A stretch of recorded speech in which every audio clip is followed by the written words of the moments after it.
suggest, sir, yung benting bigas meron na for minimum wage earner. Yung mga wage earner, no, minimum wage earner na mga workers po natin ang maaring maka-avail po nito. Usually, mauna nating nabigyan yung mga construction workers, mga nagtatrabaho sa mga manpower agency, at iba pang industry na kung saan yung mga workers nila ay mga minimum wage earners, sir. Okay. Sa pagbili, sir, ng mga minimum wage earners ng Western Visayas, may limitasyon ba, sir, kung ilang kilo ang bibili nila? According sa guidelines, ang isang minimum wage earners ay pwede lang bumili ng hanggang 10 kilo, no, ng bigas sa loob ng isang buwan.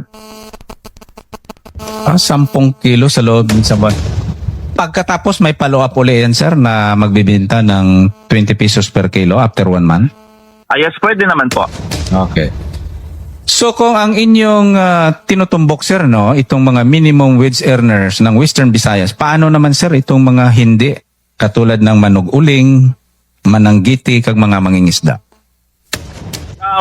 Pwede naman sila maka-avail, sir, no?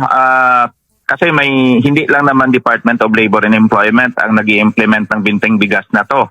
Yung mga local government rin sila. So, ayun po